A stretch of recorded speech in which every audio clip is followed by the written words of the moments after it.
तो चलिए सीधे शुरू करते हैं।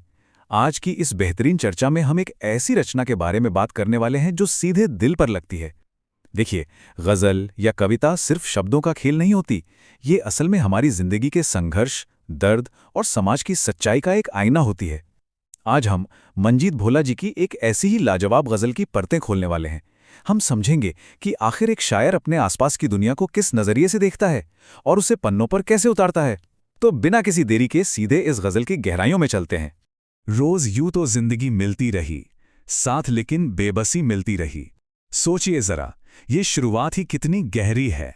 हम हर दिन सुबह उठते हैं, जिंदगी का पहिया घूमता रहता है, लेकिन शायर कहता है कि ये जिंदगी अकेले नहीं आती, इसके साथ एक परछाई हमेशा चलती है, और वो है बेबसी। ये लाइन इस बात पर कितनी खूबसूरती से चोट करती है कि सिर्फ जिंदा रहने में और सच में जिंदगी जीने में जमीन आसमान का फर्क है। ये जो उदासी का एक हल्का सा टोन यहां सेट हुआ है ना, ये आगे के पूरे सफर के लिए हमें मानसिक रूप से तैयार कर देता है। अब आते हैं सपनों और हकीकत के बीच के इस टकराव पर।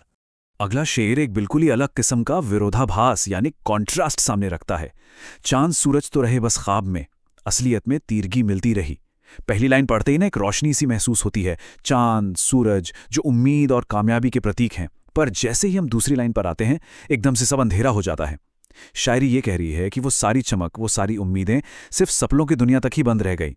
असल जिंदगी में जो मिला वो बिल्कुल इसका उल्टा था। यहां एक बड़ा ही दिलचस्प शब्द इस्तेमाल हुआ है, तीरगी। इसका मतलब होता है अंधेरा या धुंधलापन। लेकिन जब हम इस शेर के संदर्भ में इसका मतलब निकालते हैं तो बात सिर्फ रात के अंधेरे की नहीं हो रही। ये वो नाकामी, वो निराशा और उस कड़वी सच्चाई का अंधेरा है जिससे एक आम इंसान रोज टकराता है। एक ऐसा धुंधलापन जो आगे का कोई रास्ता देखने ही नहीं देता। इस एक शब्द को समझने से इस पूरी लाइन का वजन सच में 10 गुना बढ़ जाता है। ये जो आमने सामने की तुलना है, ये कमाल की है। एक तरफ देखिए, चांद और सूरज हैं जो उन ख्वाहिशों और सुनहरे कल को दिखाते हैं जिन्हें हम सब पाना चाहते हैं, और ठीक दूसरी तरफ है तीरगी, यानी वो घुप अंधेरा जो रोजमर्रा की जिंदगी में हमें घेरे हुए हैं। ये तुलना हमें सोचने पर मजबूर कर देती है कि कैसे हमारी उम्मीदों की चमक अक्सर हकीकत के अंधेरे में आकर दम तोड़ देती है। चलिए अब समाज की एक और बेहद कड़वी सच्चाई की तरफ बढ़ते हैं। ये शेर सीधे हमारे सिस्टम की क्रूरता पर एक जोर की चोट करता है। रोटियों के नाम पर मजदूर को रात दिन फाकाकशी मिलती रही। सोचिए, जो मजदूर इस पूरी दुनिया के लिए इमारतें खड़ी करता है, अन्न उगाता है, आखिर में उसे मिलता क्या है? रोटियों के नाम पर सिर्फ छलावा। ये पंक्ति उन खोखले वादों को बेनकाब करती है जो मेहनतकश लोगों से रोज किए जाते हैं। दिन रात खून पसीना एक करने के बाद भी उनके पेट की आग नहीं बुझ पाती। ये सच में एक रुला देने वाली विडंबना है।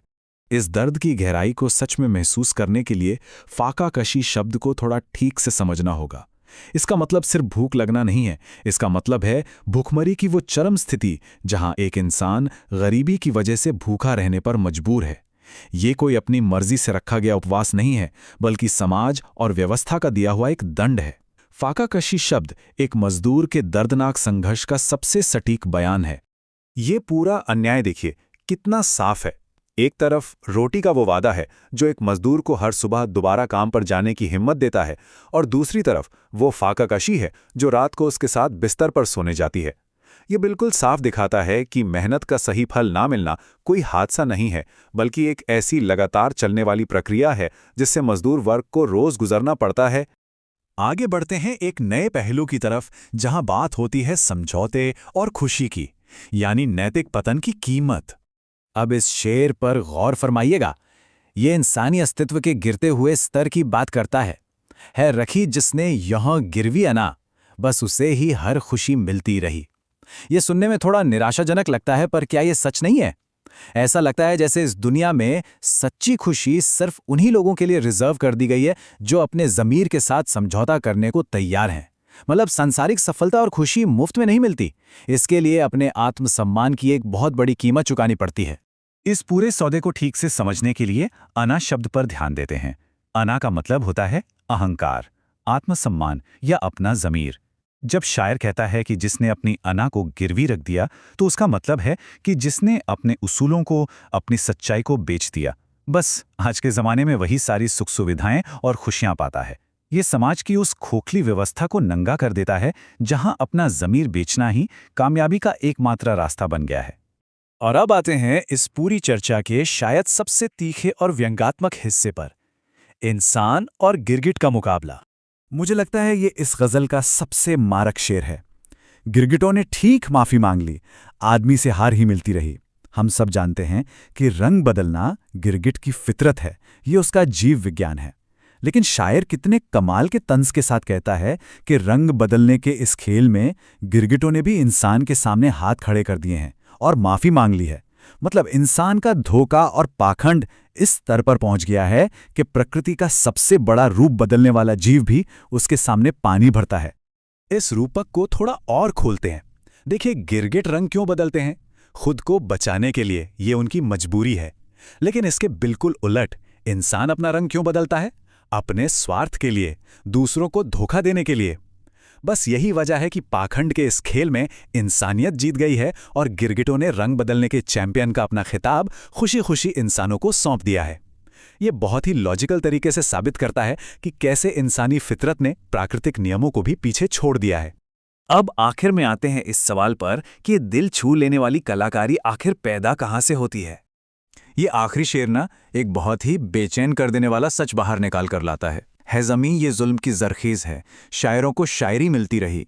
ये समाज की क्रूरता और कला के पैदा होने के बीच एक अजीबोगरीब रिश्ते को दिखाता है। शायर सीधे शब्दों में कह रहा है कि जिस समाज में जितना ज़्यादा जुल्म होगा, जितना अन्याय और दुख होगा, वहाँ के कवियों और शायरों को लिखने के लिए उतना ही ज़्यादा विषय मिलेगा। ये एक ऐसी विडंबना है जहाँ समाज का रिश्ता हुआ खून शायर की कलम की स्याही बन जाता है।